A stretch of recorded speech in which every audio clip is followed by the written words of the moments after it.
Santiago Peña, ¿cómo le va? ¿Cómo está? Buen día. ¿Qué tal, Carlos? Un gusto estar acá. Un saludo para Pablo, para el amigo Víctor y acá para Buen día. el compañero. Realmente muy contento de estar nuevamente en el programa La Lupa y atrás de ustedes con toda la audiencia. ¿Cuántos años tiene Santiago?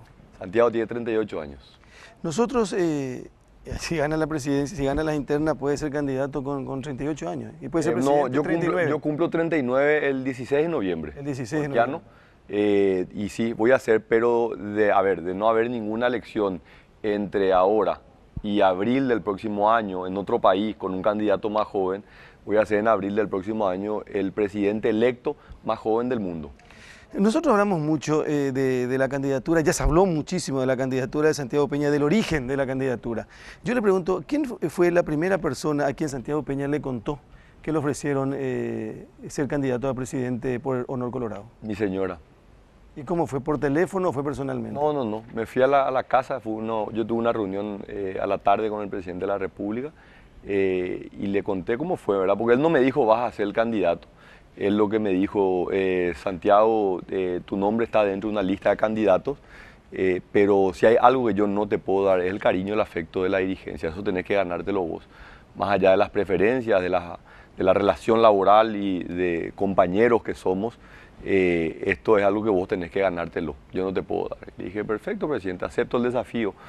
Y me fui esa noche y hablando con Leti, yo le digo, qué bárbaro, ¿cómo voy a ir a convencer al dirigente de San Pedro, al de Concepción, al de Ñembucú? Cada uno con su particularidad. Y tomé una decisión. Dije, voy a presentarme tal cual soy, ni más ni menos. Porque si trataba yo de entrar con un discurso para tratar de agradar, probablemente la historia iba a ser otra, porque en el camino esto podía no prosperar. Finalmente creo que fue muy importante presentarme con mucha humildad, sencillez, pero con una tremenda convicción, Carlos.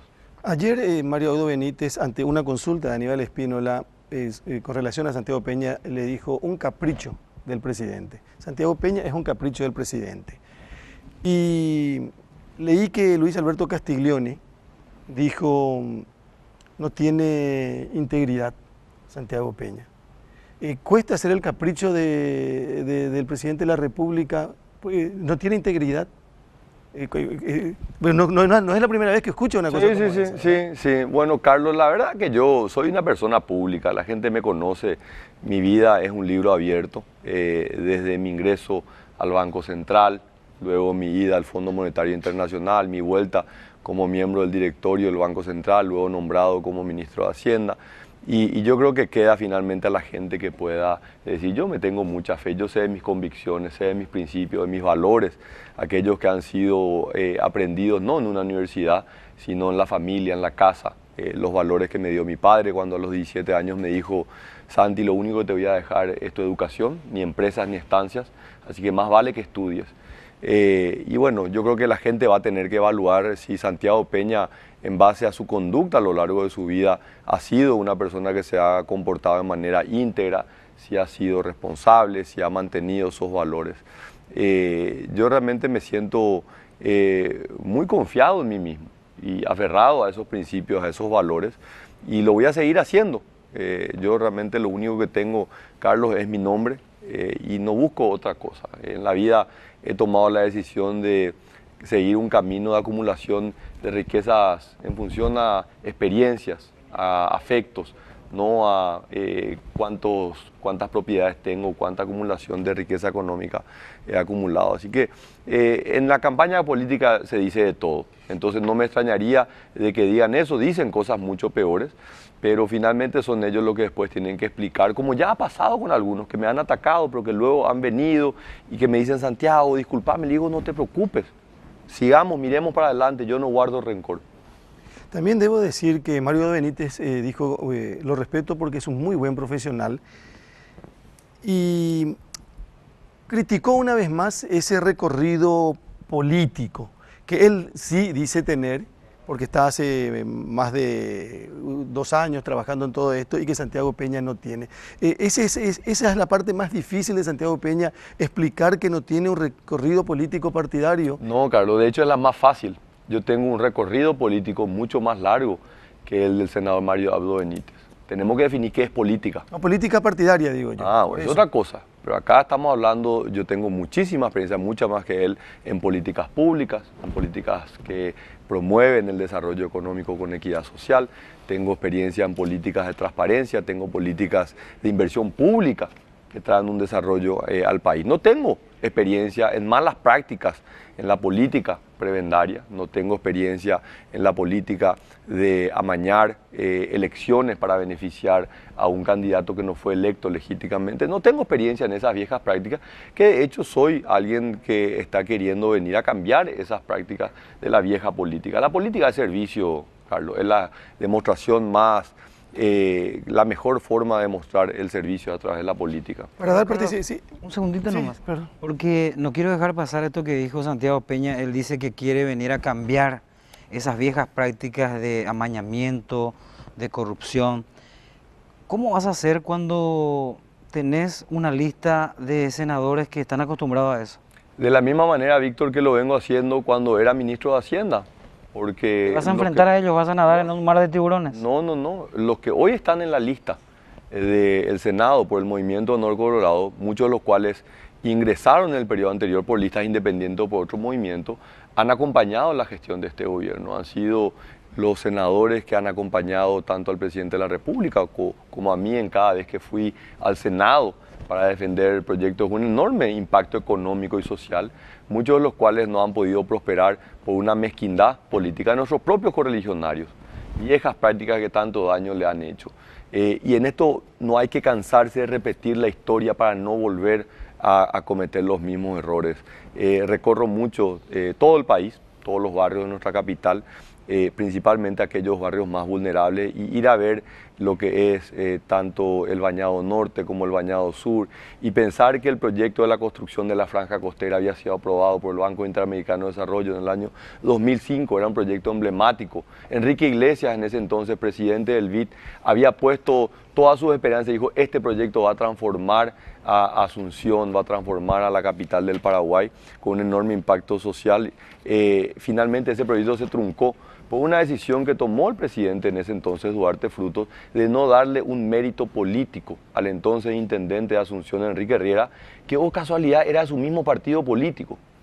Por eso que no podemos más cometer, tenemos que cambiar las políticas o la vieja forma de hacer política. Nosotros tenemos que mirar a la gente y nuestras políticas tienen que estar en función a la gente, no al beneficio político circunstancial que nos puede llevar una decisión.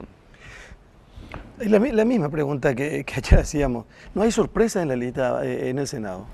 No hay alguien que diga: che, qué bien que está esta lista. Porque si de los 10 primeros en cada lista, tanto Colorado Ñeteté como de Honor Colorado, el único diferente en Honor Colorado, o sea que bueno, es Horacio Cartes, presidente de la República, que quiere ser senador. Por ahí ¿verdad? Antonio Barrios también. Y Antonio Barrios, pero está en el número 8. Sí. Estoy hablando de los primeros 5, Sí, ¿verdad? Sí, en los primeros 5. Entonces parece que ahí ni siquiera se puede discutir, parece más de lo mismo. Pero Carlos, convengamos, ¿verdad? Las elecciones se ganan con votos, no con currículum.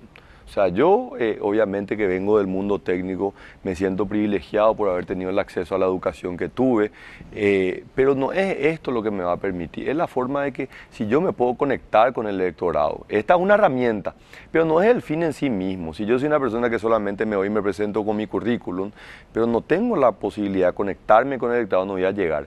Las elecciones se ganan con votos, o si no, en Estados Unidos, en el Parlamento estarían premios Nobel, estarían destacados académicos, no están.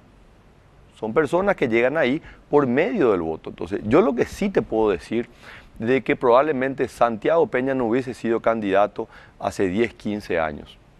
¿Por qué? Porque hoy tenemos un electorado diferente, un electorado mayoritariamente Santiago, joven. discúlpame, Perdón, Víctor, ellos no Víctor, porque este punto es demasiado ellos no importante. llegaron por los votos ahí en la precandidatura. Hoy la gente está evaluando un perfil diferente y yo le estoy dando una alternativa. Yo me tengo mucha fe, Víctor, pero finalmente ellos llegaron a dedo llegaron ahí, no llegaron por votos. No, pero yo le entiendo porque tienen caudal electoral. No le das pues otra opción a la ciudadanía. Vos le das 2 opciones nomás a la ciudadanía. ¿Sí? O sea, le das esta opción donde están unos carruajes y le das esta opción donde están otros carruajes. ¿Y qué vas a elegir? O elegís a gente de otro partido o le elegís a la gente del Partido Colorado. Así nomás, ¿para qué vamos a engañarnos? Yo creo que ellos no llegaron por los votos ahí. Los O únicos sea, se hizo, sí, fulano de tal es líder en Luque, fulano de tal es líder en Paraguarí, y bueno, y vamos a ponerle porque este tiene 12.000 votos, y vamos a ponerle a este porque este tiene 8.000 votos, ¿verdad? Y esta es la opción que yo tengo si soy colorado. Te irá, chori, le tengo que votar otra vez a este carruaje. Si vos sos mejor, pues presentate, trabajá. Sí, pero ¿y cómo hago para luchar contra un candidato que usa las instituciones del Estado para hacer campaña, por ejemplo? Eso, la Que transparencia se va e es inaugura fundamental. casitas de Senavitat siendo candidato, por ejemplo. ¿Cómo hago si yo no tengo los medios? Si a mí no me apoya el Estado, el gobierno. ¿Cómo hago? Víctor, la política no está hecha para los pobres. La democracia se No, sustenta no está sobre hecha. partidos políticos. Si vos tenés un interés en participar en la vida política. Tenés que estar del lado del gobierno. No, tenés que estar del lado de los tenés que tienen estar en los plata. no, tenés que estar en los partidos políticos. Y decime un candidato que sea pobre y que no tenga apoyo y que ahora esté en las listas y que esté bien posicionado en los números. No hay. Pero no es una cuestión de plata. Yo no tengo ni un peso. Sí. A la gente no se le engaña, o sea, no, puede ser que no tenga plata. Pero decir las cosas, Sí, Víctor. pero y bueno, y tenés el apoyo O sea, de todo el yo- gobierno, pero- tenés el apoyo. pero, Víctor, yo soy una persona que no viene ni del mundo empresarial ni del mundo No deportivo. necesitas. Si tenés Yo- el apoyo yo de hice- Horacio yo Cartes, entré, esa es la espera, imagen que se Víctor, tiene en este Víctor, país. Yo entré como funcionario público, como ordenanza a los 18 años. Bien, nadie cuestiona Hice una eso. carrera con mucho esfuerzo y la vida y el destino me puso hoy en el lugar que estoy. Que yo no lo estoy busqué, yo no cuestionando dije. tu candidatura. Pero por eso te digo, Nosotros pues yo llegamos tomé a una este punto opción, porque yo tomé hablamos una de los opción, senadores. pero yo tomé una opción el 29 de agosto, en pocos días va a ser un año, de afiliarme al Partido Colorado. Yo te pido que vayas y mires el video que se grabó de manera espontánea, minutos antes que yo rubricara mi firma en la afiliación, y dije, yo me siento parte de algo mucho más grande y yo quiero participar en eso. Si vos, Víctor, tenés un interés, indistintamente de tu condición económica, sos libre de hacerlo. Después hay cosas que, mira cuántos candidatos se prepararon toda su vida para ser presidente y nunca llegaron. Te voy a decir dos, Lino Viedo, Luis María Argaña, toda su vida se prepararon. Entonces esto no es que uno dice, ah, no, yo ahora quiero ser gobernador, que me abran las puertas y que me pongan la alfombra roja. No, es un camino largo, es un camino difícil, pero vale la pena transitarlo, Víctor. Sí, pero cuando hay muchas dudas, vos hablaste de tu afiliación al Partido Sí. Colorado. Ahí comienza la duda, ¿Sí? ¿verdad? ¿Vos sos consciente de eso? Así mismo, por eso al día siguiente escribí una columna de opinión poniendo mi verdad. Vos tenés todo el derecho a dudar, todo el derecho a dudar. Pero yo dije mi verdad, dije por qué lo hice, cuáles eran mis razones, mis convicciones. Pero eso de que cuando uno no tiene dinero y tiene las mismas oportunidades puede ser que sea cierto. Pero no tiene, O podés tener mucho dinero y tampoco tener las oportunidades. Por eso te digo, porque Víctor, se o sea, cierran las puertas. claro, esta es una combinación de factores, ¿Quiénes Víctor. cierran las puertas? Y el mismo sistema, así funciona la democracia, Víctor. El modelo El mismo no sistema. es perfecto, pero es lo mejor que tenemos. Estás fuera del sistema, no tenés oportunidades. Yo diciendo contigo respetuosamente, Víctor. Y Aníbal. todos los que están en el sistema no llegaron a las listas. No, yo no quería, pero ya se pasó el tema. ¿Cómo califica la lista del Senado de Honor Colorado? Yo creo que es una lista que tiene muchos votos. El Yo único- creo que los senadores que están ahí son, y hablemos, los primeros 5 lugares. La virtud de ellos son los votos. Sí, bueno, las elecciones se ganan con votos. No, está bien, pero no con currículum. No, pero está bien, se entiende. La virtud de los senadores se basa en El los sistema democrático. Para mí el único candidato es Horacio Cartes, porque él encabeza la lista, ¿verdad? Y detrás se suman los demás. El único nombre que se pone a consideración la gente para que se lo vote es Horacio Y Cartes. mientras no se elimine la lista sábana, vamos a tener que tragarnos estos sapos. No nos queda de otra. Yo no estoy tan seguro, yo no soy un experto en mecanismos electorales, yo creo que sí apuesto a los mecanismos más transparentes y que permita llegar a los mejores hombres y mujeres a cargos de enorme relevancia como es el Parlamento, pero quienes conocen un poco más me han dicho de que tampoco el desbloqueo de las listas es la panacea, ¿verdad? O sea, hay una combinación de factores de que dicen que no te va a asegurar que lleguen los mejores hombres. Por el contrario, te pueden llegar los peores, simplemente aquellos que tienen una estructura económica muy grande son los que te van a poder llegar. La crítica que se dio en los últimos días no solamente es con relación a una lista, es a todas las listas, incluso pero vamos a hacer, porque Víctor, vamos a poner un ejemplo, ¿verdad? Una figura que puede ser muy controversial, que tiene un lugar de privilegio. El senador Óscar González Dar. Óscar González de Patiar, breve currículum nomás, electoral. yo no voy a hacer un juicio de valor si es bueno o si es malo. Él fue presidente del Centro de Estudiantes en su universidad, la Universidad de Derecho. Él fue presidente seccional a los 18 años en la ciudad de Luque. Fue electo varias oportunidades diputado nacional. Fue presidente de la Cámara de Diputados.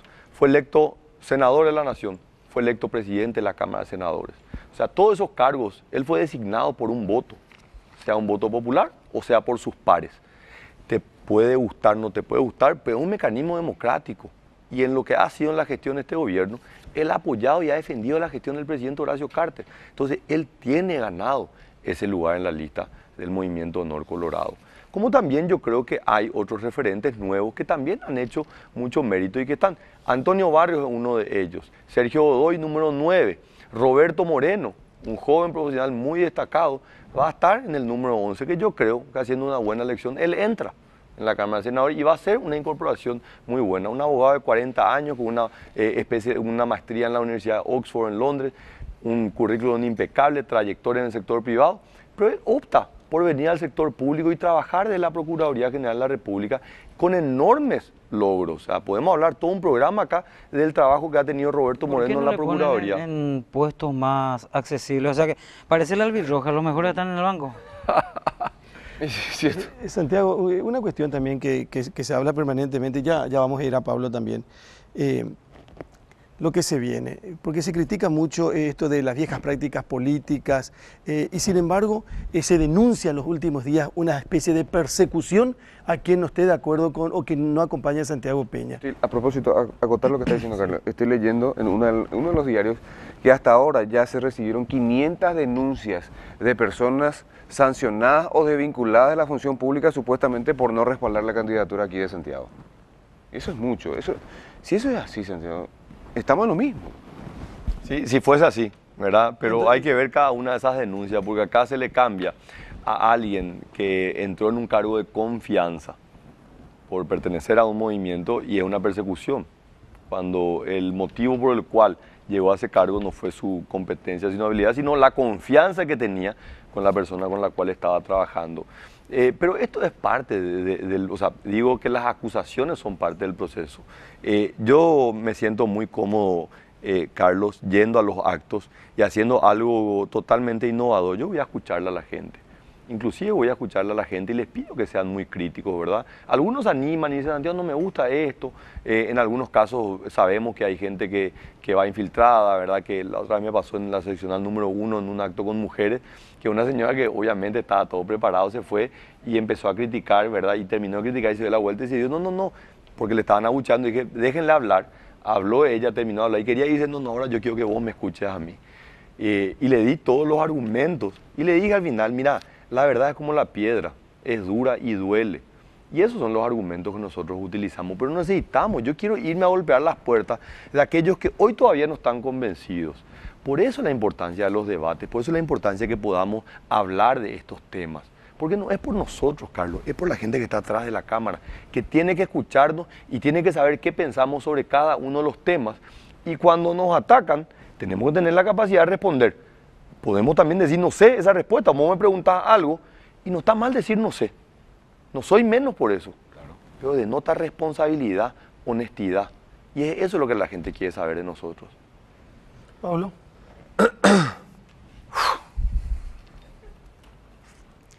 Yo voy a hacer una aclaración primero, por una cuestión de integridad profesional y personal.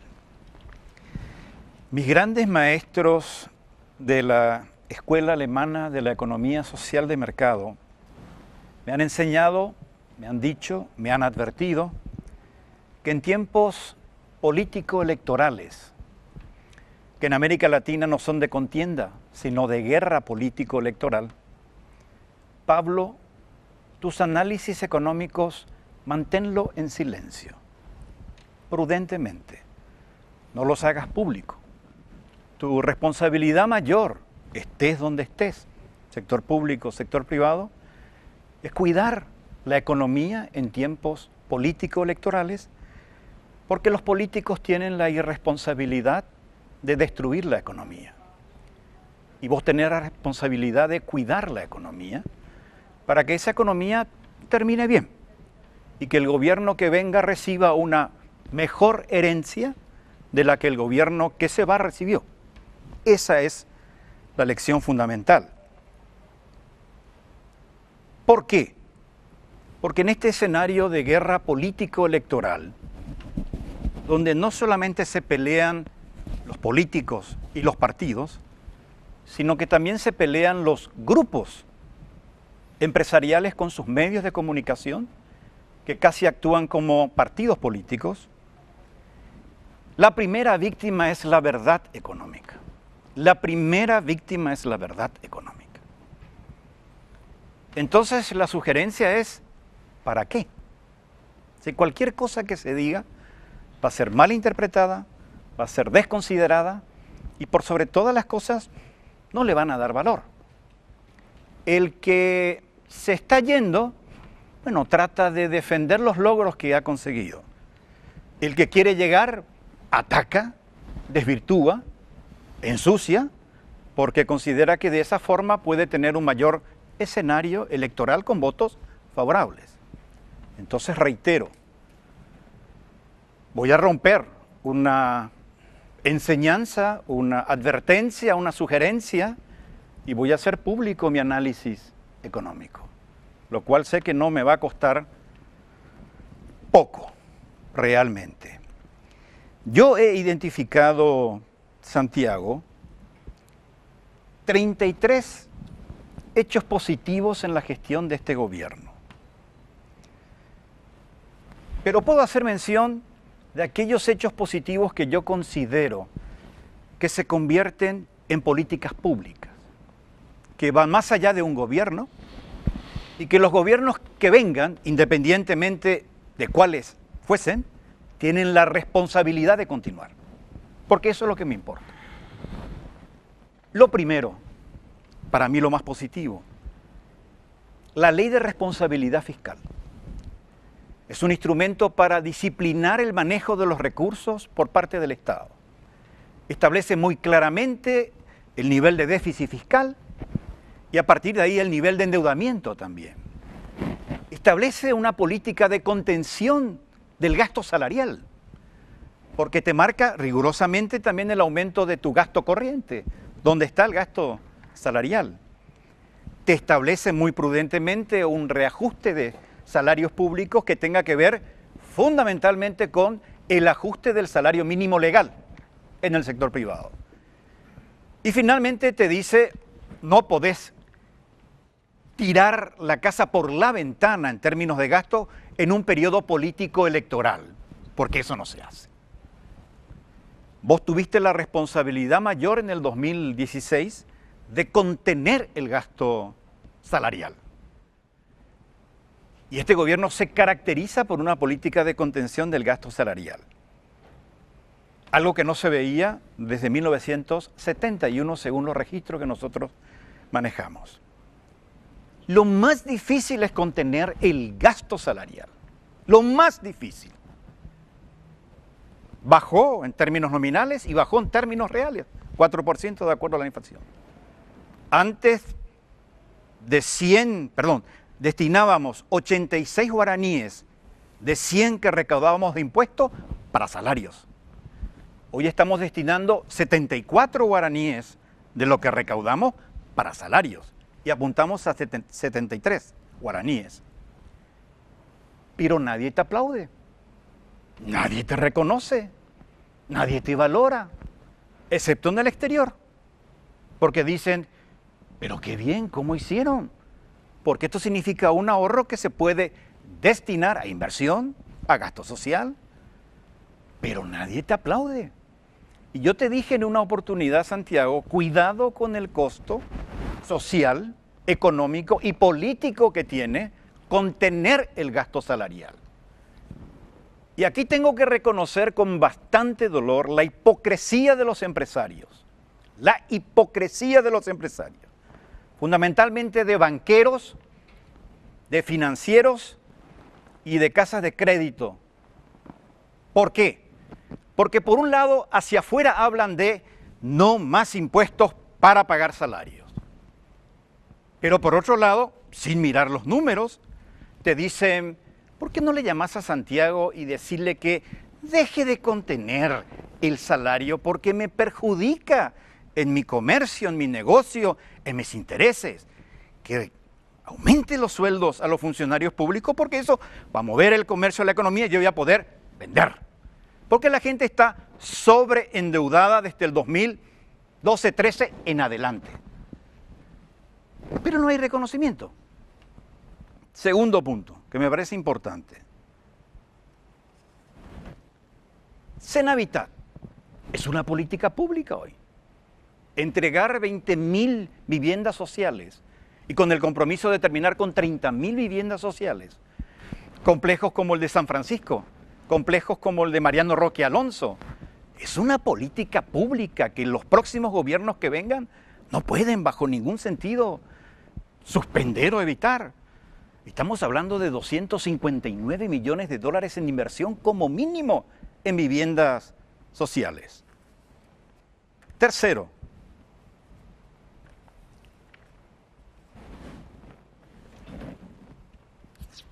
¿Cuánto hay, Pablo? ¿33? No, Perana.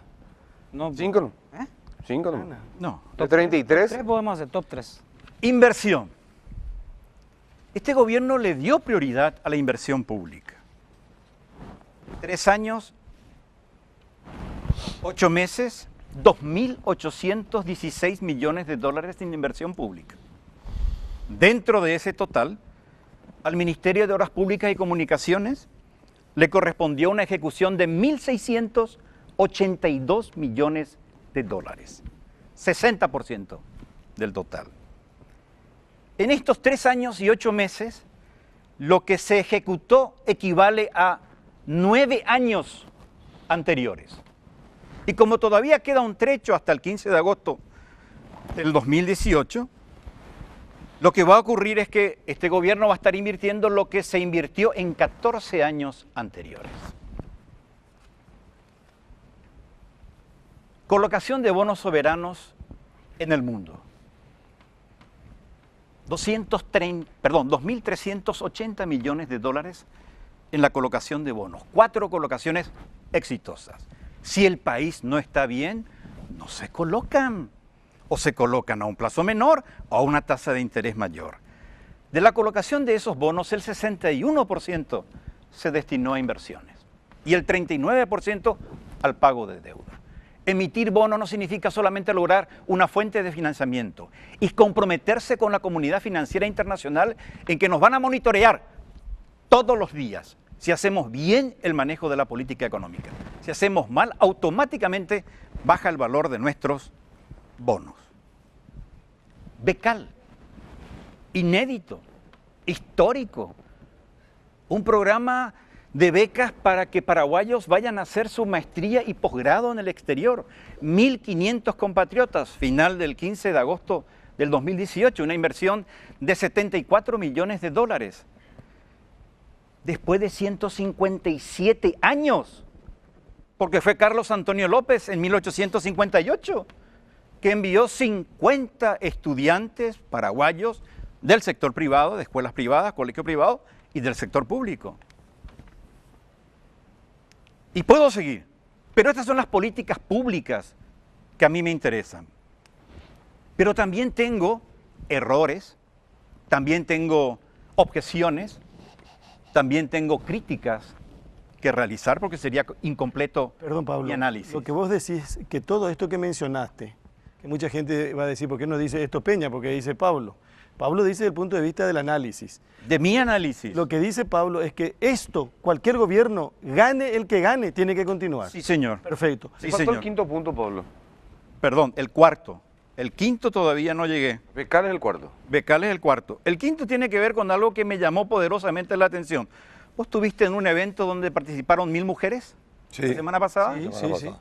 ¿Alguna de las participantes te dijeron cuál es la participación de mujeres en la gestión de este gobierno o contigo? No. ¿Nadie te planteó? No. Bueno, mujeres al poder. Mujeres al poder. Y ejerciendo un rol fundamental en el manejo de políticas públicas muy delicadas. Lea Jiménez, ministra de Hacienda. Soledad Núñez, ministra de Senavitat. Marta González, viceministra de Tributación, la responsable de 3.500 millones de dólares en términos de recaudación de impuestos. Amanda León, en el crédito agrícola de habilitación, excelente profesional. Marcela Basigalupo, en la Secretaría de Turismo. 5 mujeres. Nunca se vio algo así. Nunca. Pero déjame con las críticas y rápido, porque la gente puede, y yo sé que va a malinterpretar, pero como dije, allá mis profesores alemanes. Perdimos, Santiago, lastimosamente, la gran oportunidad de lograr el grado de inversión, que es una calificación que nos dan las calificadoras de riesgo país y que nos permitiría conseguir préstamos a tasas de interés más bajas, atraer inversiones y una presencia internacional más favorable. Perdimos esa oportunidad. Hasta el 2015 las calificaciones fueron subiendo. A partir de ahí se estancaron. No bajaron, pero se estancaron. Y tendríamos que haber logrado esa inversión, ese grado de inversión. Y no lo conseguimos, no por cuestiones económicas, lo conseguimos por un pésimo manejo político del presidente de la República, quien a ti te eligió y del cual sos su candidato. Y yo digo, es uno de los mayores responsables políticos por no haber conseguido un grado de inversión que nos podría haber beneficiado enormemente en términos económicos.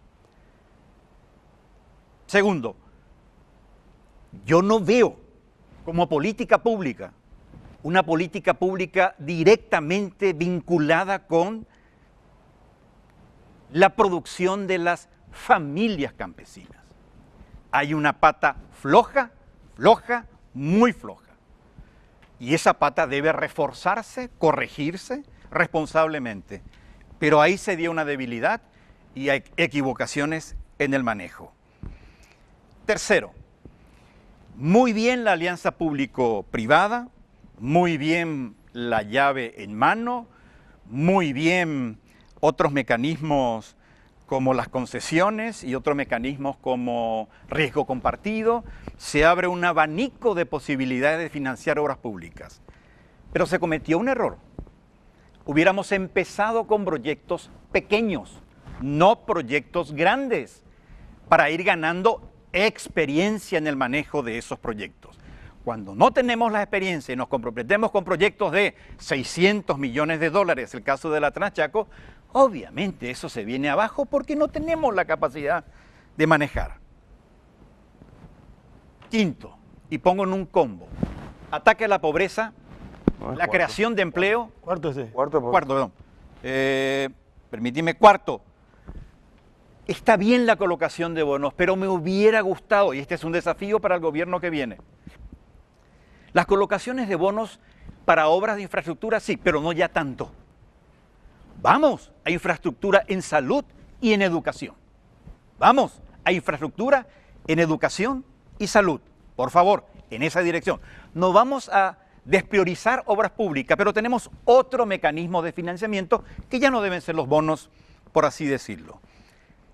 Quinto, el combo de pobreza, problemas en la creación de empleo y los planes sociales. No hemos logrado realmente resultados favorables en términos del combate a la pobreza. Porque desde el 2013 en adelante tuvimos un escenario pésimo, al punto tal que los organismos financieros multilaterales tuvieron que crear 2 palabras para analizar el caso paraguayo: desacople y resiliencia. Desacople porque decían, ¿por qué Paraguay no se hunde como se hunde Argentina y Brasil y el todo el Mercosur? Desacople, crearon esa palabra. Y resiliencia por la capacidad que tuvimos de enfrentar un escenario negativo, bueno, no caernos y volver a empezar. Pero tenemos problemas en ese ataque a la pobreza. Y hay que combinar la creación de empleo y esa política de fortalecimiento a la producción de las familias campesinas con la reducción de la pobreza. Hay que armar ese equipo. Y en términos de política social, estamos con casi 257 millones de dólares, Tecoponá por un lado, 60 millones de dólares, y por el otro lado, algo que me parece muy positivo, adultos mayores de 65 años en situación de extrema pobreza, 190 millones de dólares. Y uno dirá, es mucho dinero. Sí, pero ¿qué puedo hacer con ellos? No tienen jubilación, no tienen pensión.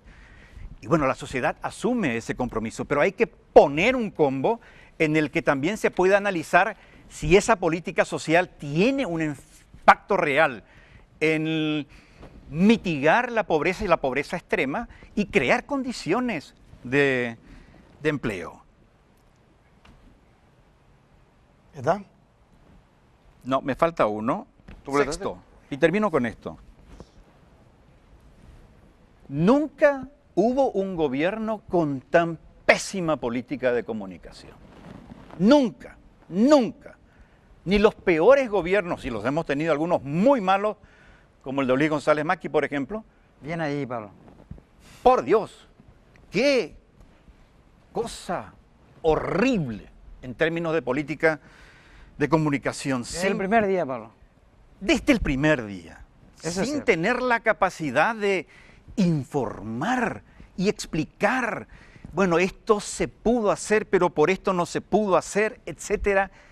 Pésima. Pero cuando el patrón no quiere hablar, ¿qué vas a hacer vos? Pero digo, pero vos tenés a 5 mujeres que están realizando una labor excepcional.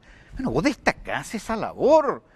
Y en todo caso, si tenés que explicar, bueno, por qué no pude reducir más la pobreza o por qué la pobreza se me subió en el 2016 como se le subió en el 2006 a Nicanor Duarte Fruto y la pobreza extrema se le subió en el 2009 y en el 2010 a Fernando Lugo. O sea, pero vos explicás y decís, estos son los factores que tengo en contra y que de alguna manera evitan.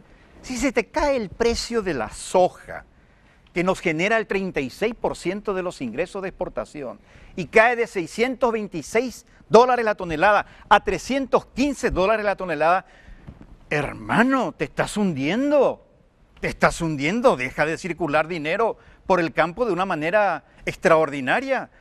3 años no tuvimos comercio fronterizo de triangulación por la crisis brasileña. Recién ahora nos estamos recuperando. Eso tiene un impacto tremendo Es el que más afecta en a el la gente. comercio. Y el negocio de triangulación, Ciudad del Este, Salto del Guairá, Pedro Juan Caballero, representa el 26% del dinero que viene de afuera. Así que tenemos un 61% de ingresos de dinero del exterior, digamos, a través de las exportaciones que se vieron complicados. Pero Pablo, es una falta de respeto cerrarse y no hablar a la ciudadanía, no dar explicaciones No, parte del mandatario. no. Nosotros en Alemania hemos aprendido y nos enseñaron este término, Víctor. Todos los días hay que amasar el alma del pueblo. Amasar como haciendo pan, con la mejor información, no propaganda, con la mejor información. Señores, los tiempos no son buenos, hay que ajustarse aquí, yo voy a contener el gasto salarial, eso va a tener un impacto negativo en el comercio, pero lo tengo que hacer. Y tengo que pedirle a los empresarios que dejen de ser hipócritas. Bueno. Hipócritas porque eso me perjudica de una manera extraordinaria. Queremos escuchar a Santiago Peña. Aumento de desempleo, falta de seguridad, no hay insumos en los hospitales, se caen las escuelas, se siguen cayendo las escuelas, por ejemplo. EPP. El tema de seguridad, el tema de seguridad mencioné. Esos son los temas, porque a mí el punto, y que coincido plenamente con Pablo, es la falta de circulación del dinero en el interior del país y en diferentes sectores. El que le afecta al ciudadano no tiene. Y Pablo, que sabe y conoce, dice hace 3 años, o en 3 años no hicimos, no se hizo la triangulación del comercio, y bueno, crisis en Brasil, crisis en la Argentina, lo que se quiera. Pero aparte lo que vive el día a día el ciudadano Santiago Peña, se va al hospital, se va a la calle, se le roba acá, se le asalta. Tenemos 5 personas en cautiverio, Sí. en un sector productivo que en toda su vida lo único que hizo es trabajar. ¿Qué se hace ante todo eso? Carlos, primero le agradezco y le felicito a Pablo, porque, y lo dije, no lo digo hoy nomás, ¿verdad? Lo dije siempre, de la rigurosidad con la cual él hace su análisis sobre los puntos que destaca a favor y los puntos que critica, lo hace con tanta rigurosidad y con tanto sustento de que yo creo que es un ejemplo, ojalá otras personas lo puedan hacer. Yo, y ante las críticas, Pablo, no comparto el 100% de todas, yo creo que eso amerita un programa adicional, pero lo haces con una fundamentación muy rigurosa y realmente te felicito porque la audiencia se merece también tener ese tipo de análisis. Carlos, nosotros podemos hablar de lo que hizo este gobierno en materia económica, en materia social, en el sector agropecuario, en materia de seguridad. Algunos podrán evaluar de que se hizo mucho, de que se hizo poco, pero lo que nadie puede discutir de que se hizo más en estos 4 años que en ningún periodo de otro gobierno. Entonces, la pregunta es si la trayectoria en la cual nosotros nos estamos yendo es la correcta o capaz que tenemos que volver para atrás al modelo que teníamos antes del 2013. Yo no tengo ninguna duda de que nosotros tenemos que ir para adelante.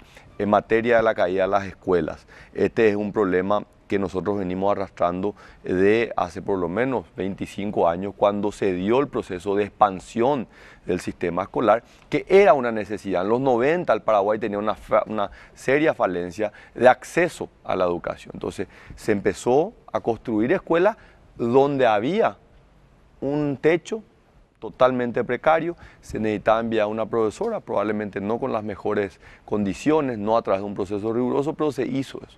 Y hoy estamos en un momento donde tenemos que pasar de ese acceso a la educación pública a una mejor calidad en la educación pública. ¿Eso qué requiere? Requiere un mejoramiento de la infraestructura escolar. Y yo me adhiero 100% a lo que dice Pablo en el sentido de que no es solamente rutas, puentes. Hoy tenemos que empezar a mirar, por eso se están invirtiendo como nunca antes en la historia para reconstruir y construir nuevas, creo que son 700 escuelas que está haciendo el Ministerio de Educación, que probablemente el Ministerio de Educación no lo debería hacer el Ministerio de Obras Públicas, construcción de escuelas, construcción de cárceles, construcción de hospitales, que es lo que yo voy a proponer, yo quiero hacer en mi gobierno, liberarle al Ministerio de Educación para que ellos se puedan enfocar en lo que es la política y regir la política educativa, lo mismo el Ministerio de Salud y lo mismo el Ministerio de Justicia, no que tengan que estar enfocándose en la construcción de eso. Entonces se están haciendo estas 700 escuelas, hay otro proyecto que se está trabajando con la CAF, que es la construcción de estos grandes centros educativos, son las mega escuelas, ¿verdad? Son proyectos, cada una de las cabeceras departamentales, y en paralelo lo que es la mejora en la calidad de la educación pública a través de un sistema meritocrático. Tenemos serias falencias. En materia de seguridad, algo similar. ¿Por qué tenemos problemas en los 3 departamentos del norte? Y principalmente porque refleja una ausencia del Estado y también combinado con lo que son delitos transnacionales, ¿verdad? Porque convengamos de que esa zona también no es solamente el EPP, también es un problema relacionado al narcotráfico, que requiere de una atención también transnacional. A un delito transnacional tenemos que darle una atención transnacional. Entonces, para lo cual yo me comprometo, ¿verdad?, a trabajar incansablemente. No podemos parar hasta que esas 5 personas estén en su casa. Es inadmisible, es triste que 5 paraguayos no puedan estar en su casa. Y debería ocupar la atención de todos, del gobierno, del sector privado, de las organizaciones sociales, de absolutamente toda la sociedad, porque estos son flagelos que aquejan a la sociedad. Entonces, ¿cómo vamos a combatir esto? Presencia del Estado con inversión en infraestructura. Esto no es solamente rutas, esto es presencia a través de hospitales, a través de escuelas, líneas de transmisión que van a llevar industrias a esa zona y estas personas van a tener empleo. También tenemos que entender y reconocer nuestra falencia en materia de seguridad, que no son de ahora, son históricas. Tenemos que tener mejores cuadros policiales y militares de la misma entrada a la academia policial y la academia militar y después dotarle con equipamiento adecuado a los flagelos que ellos tienen que enfrentar. Entonces, tenemos que ser conscientes, pero esto no pueden ser solamente debates electorales con tinte de una elección. Esto tiene que ser debates que nosotros tenemos que tener de manera honesta, responsable, respetuosa, sobre cómo vamos a llevar adelante esto que tanto daño le hace al Paraguay, porque tenemos que también entender que por más de que esto puede estar en el norte, cada vez que aparece en la tapa de un diario, sea el diario que sea, genera un impacto negativo sobre la generación de otras inversiones en el Paraguay que son tan necesarias para la generación de empleo. Así que yo no te digo que tengo la solución para todos los problemas, pero sí tengo una convicción muy, pero muy fuerte de avanzar en esta agenda. Hay temas que son transversales y Pablo mencionó el rol, por ejemplo, del Ministerio de Agricultura y Ganadería, ¿verdad?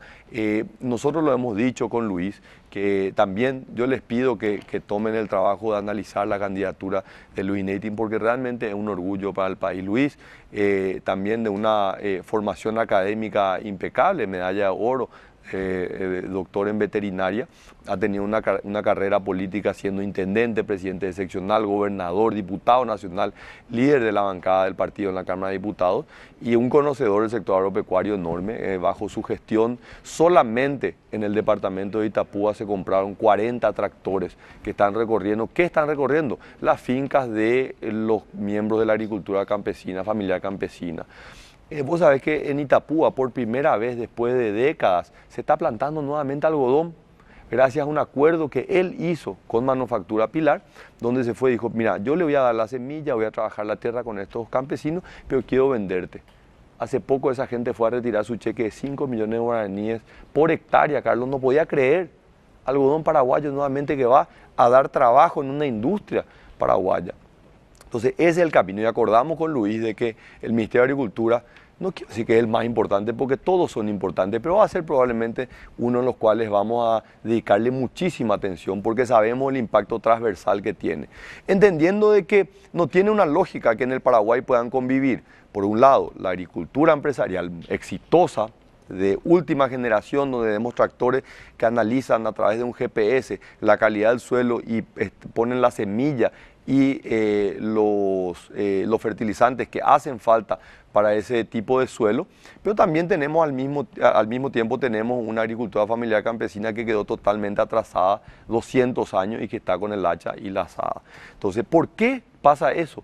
Y por la ausencia del Estado a través de un camino, la ausencia del Estado a través de un apoyo técnico del Ministerio de Agricultura y también de un apoyo financiero, que es lo que nosotros apostamos. El crédito agrícola de habilitación fue sujeto de la mayor transformación desde su creación a través de una reforma de su Carta Orgánica y varias leyes de rehabilitación que le dieron las herramientas financieras viables para poder restituir la calidad del crédito para esos beneficiarios. Y lo mismo hicimos con el Banco Nacional de Fomento, que a mí me tocó luchar durante 2 años con la Cámara de Senadores para que esa reforma pueda ser aprobada, porque ellos querían seguir nombrando a los miembros del Consejo, el cuoteo político. Y nosotros lo que queríamos es darle herramientas a un banco con más de 60 años, acorde a las necesidades del Paraguay que hoy tenemos, ¿verdad? Entonces, creo que, y estoy convencido de esto, el Paraguay es un país realmente maravilloso, de una tierra fantástica, de unos ríos espectaculares, pero lo más importante, de una población maravillosa, gente joven, laboriosa, que pide a gritos una oportunidad. Y podemos cambiar la realidad de miles de paraguayos que hoy están todavía viviendo una situación muy, pero muy difícil. Pero esto requiere de un compromiso no solamente del presidente, requiere un compromiso del país. Y ahí donde yo, con mucha humildad, con mucha sencillez, pero con una tremenda convicción, Carlos, te digo de que yo siento de que estamos caminando a algo mucho más grande que solamente una elección. Nosotros estamos caminando a un proyecto que busca unir a un partido para a partir de ahí poder unir a un país y generar las transformaciones que este país necesita en un Paraguay diferente, en un Paraguay que está basado en el diálogo, en el debate, en la construcción de ideas, no en la agresión, no en la confrontación. Sí la confrontación de ideas, pero no de personas. Y ahí es donde yo me siento muy cómodo y creo que puedo generar un apoyo muy, pero muy importante en la construcción de ese Paraguay que tanto queremos.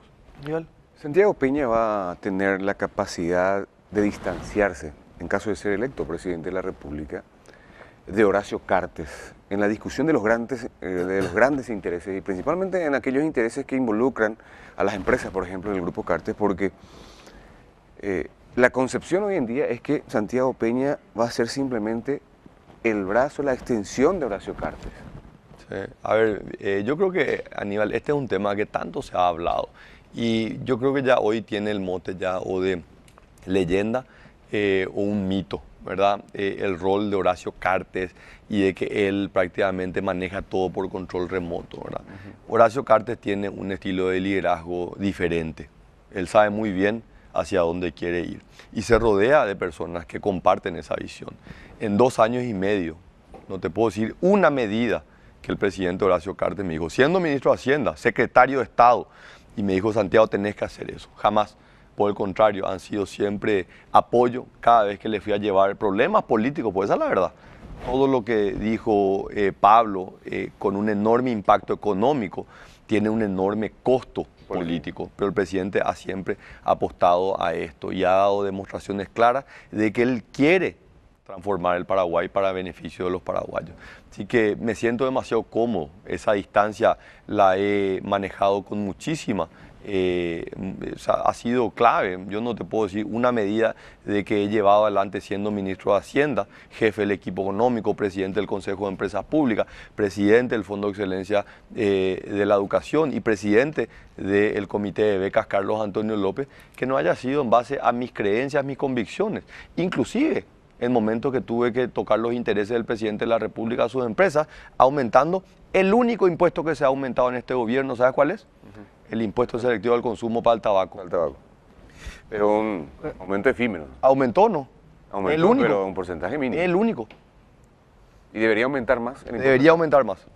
Debería aumentar más, pero no podemos nosotros, con el argumento de aumentar impuestos, poner en riesgo la generación de empleo en el Paraguay. Nosotros podemos llevar a el impuesto selectivo al consumo a 100%. ¿Qué va a hacer? Vamos a recaudar menos, porque se va a empezar a producir menos a nivel nacional. Yo les pido que vaya, por supuesto. Entonces nosotros debemos entender que hay una industria en el Paraguay que da mano de obra en este rubro. Acá me dice un mensaje con una persona plenamente identificada. Los tractores de la gobernación de Itapúa hacen trabajo solamente para los colorados. Eso no es hacer una buena administración. Pero es importante las denuncias, ¿verdad? Y yo creo que la apuesta que hemos hecho en la transparencia es demasiado importante. Yo voy a sustentarme muchísimo en ello. Para mí la transparencia ha sido una gran aliada y darle las garantías. Hace unos días se fueron 30 docentes a estudiar del sistema escolar público, gracias a las becas Carlos Antonio López a España. Y 2 de ellos que hablaron, ¿verdad? Le dijeron al presidente que ellos son de un partido de oposición y que realmente le agradecían al presidente porque jamás en ninguna parte del proceso ni siquiera se les preguntó y que para ellos esto significa demasiado.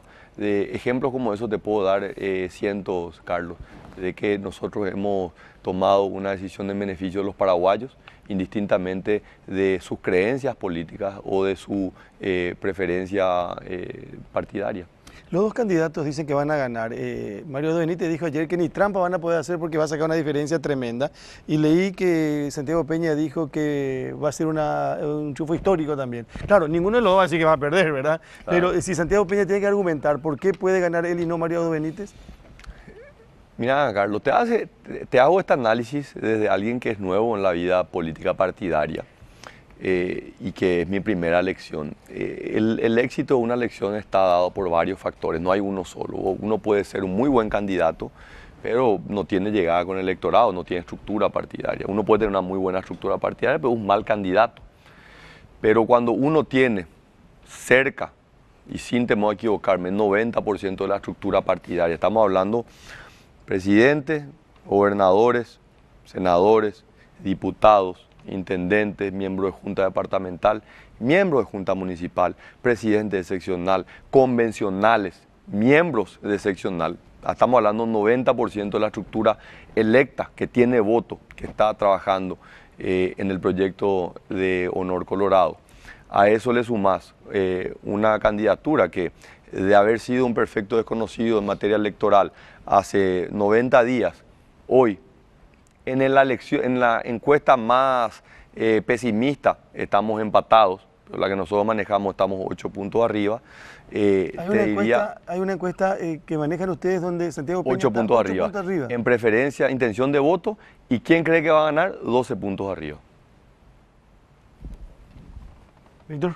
Entonces, espera, no terminé mi análisis. No terminé mi análisis. Entonces, y cuando tenés una candidatura que tiene la capacidad de llegar a un electorado mucho más amplio, porque esa es la verdad. Yo tengo, Carlos, y no lo puedo negar, una cantidad importante de gente afiliada al partido, pero que tiene siempre una visión mucho más crítica, que no quiere más escuchar el ataque. Aquí, ¿de qué me sirve escuchar a Santiago hablar mal de su candidato? Yo lo que quiero es que Santiago me diga cómo va a solucionar mis problemas, cómo va a hacer que yo pueda llegar a fin de mes con más plata en mi bolsillo para que yo pueda enviarle a mi hijo a un buen colegio, para que yo pueda enviar a mi hijo al centro de salud si hace falta. Eso es lo que quiere escuchar la gente, no que yo hable mal de mi adversario. Entonces, cuando vos combinás todos esos factores, yo siento que esto va a ser una victoria muy, pero muy importante. Nadie nos va a regalar nada. Todavía me quedan 71 días. Tengo que caminar, tengo que seguir recorriendo el país incansablemente, sea con lluvia, sea con sol. Tengo que llegar a cada una de las casas. A algunos llegaré golpeando su puerta, a otros les llegaré a través de las cámaras, a otros les llegaré a través de las redes sociales. Pero yo lo que tengo que buscar es que el 100%, 2.300.000 colorados, tengan la oportunidad de evaluarme, de cuestionarme y finalmente elegir al mejor candidato que va a representar al partido.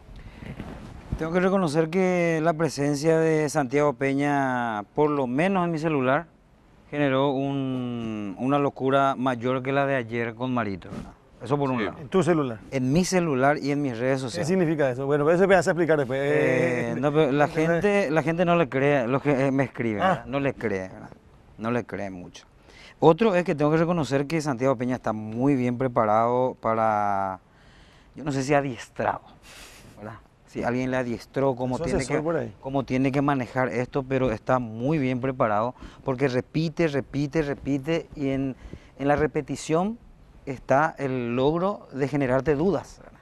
Cuando vos le tirás una pregunta, él ya tiene establecido qué te tiene que Víctor, responder. yo te pido, mirar las grabaciones. Yo estuve en este programa varias veces. Yo no te estoy... Pero por eso, ¿qué cambió del Santi Peña, candidato a presidente, del Santi Peña, ministro de Hacienda? Cambió muchísimo. No. Para mí que sí. Mirar las grabaciones. Mirá vos las grabaciones. El candidato Santiago Peña. Tenemos 4 minutos y tenemos que cerrar, por favor. Y por otro lado, sí también le reconozco que a mí me gusta que un candidato no hable mal del otro. Yo estoy harto, me rompe las pelotas que venga un candidato y empiece a tirarle bomba al otro. Pero ni ayer no fue así y hoy tampoco fue así, ¿eh? No. Fíjense, con Mario Benítez, ayer incluso reconoció al gobierno de Cartes y le trató de descalificación, no llevan a Ahora, nada. yo lo único que quiero que me aclare nomás es cómo yo no le creo mucho a Santiago Peña que él tiene una distancia de HC. Eso yo no lo creo, ¿verdad? Porque, ¿y cómo vas a borrar esa imagen que todo el mundo tiene? Porque todo el mundo en la calle dice... Disculpame el título, que vos sos un títere de Horacio Cartes. Es válido. ¿Cómo vas a hacer para cambiar la mentalidad de la gente? Porque es tu líder, Santiago, perdón. Es tu líder y tu creador político. Es el líder del movimiento Honor Colorado y él con mucha honestidad me dijo, Santi, vos tenés que ir a recorrer el país. El afecto de las bases, yo no te puedo dar. Yo corrí el riesgo. Yo en 2 semanas recorrí el país, 17 departamentos más la capital. Me podían haber sacado con huevos, tomates. Y la gente me miró con duda. Han pasado las semanas y poco a poco la gente va diciendo, mira, esa confianza. Me gané, pero eso me lo gané yo. Me dieron la oportunidad, eso sí. Yo lo único que necesitaba era una oportunidad. Entraste al partido y... Después ya fue mi capacidad de poder convencer. Y no terminamos todavía, esto todavía continúa, quedan 70 días. Yo me fui, te voy a decir, Víctor, es más, el presidente me dijo, tenés que ganarte el cariño y el corazón de la gente. Yo le dije, eso es demasiado. Yo le pido que me den la oportunidad. Y el 15 de agosto del 2023, ahí voy a ir a recorrer cada una de las casas de los dirigentes y ahí sí quiero ganarme el corazón de ustedes. Pero saber que honré, no solamente ganar una elección, sino gobernar 5 años mirándole a la cara a la gente y decir, ¿sabe qué? Todo lo que dije cumplí. Bueno, una cuestión. ¿Cómo, si vamos a suponer que gane las internas del Partido Colorado, cómo hace el proceso de unión? ¿Cómo va a ser ese? ¿Le va a buscar? Sí, por supuesto. Bueno, lo estoy buscando hoy ya, Carlos. Yo lo empecé hoy. Yo estoy realmente decidido, lo dije el primer día, quiero sellar una gran unidad del partido, no sobre personas, sino sobre ideales, sobre principios, sobre valores. Así que algunos vendrán antes. Otros, obviamente, por una cuestión de espacios, ¿verdad? El que es candidato a senador tiene que llegar hasta el 17 de diciembre para ser electo senador por el otro movimiento. y luego ya trabajar con ellos. Pero yo soy muy optimista, soy un optimista empedernido, Carlos, quienes me El conocen. resultado le sea adverso, ¿cuál es el futuro de Santiago Peña? Seguir trabajando, yo tomé una opción de Volver vida. aparte, digamos, a la función No, pública. vos sabés que, Aníbal, el trabajo no me va a faltar porque no tengo miedo al trabajo. Pero más allá del trabajo y de la profesión, ¿va a acompañar Sí, por a supuesto, Marito? claro, por supuesto. Lo he dicho públicamente en varias oportunidades. Hay tiempo todavía, hay 2 meses y 9 días para las elecciones. ¿Podría haber un debate con Mario Abdo Benítez? Ojalá, yo estoy pidiendo a grito, pero no porque yo quiera confrontar. Acá parece que dice, no, yo le estoy persiguiendo a él y él está huyendo. No, no es por eso, es por la gente que nos está mirando, Carlos. Se merecen ellos. Vos sabés que en Estados Unidos está por ley establecido que los candidatos tienen que ir a los debates.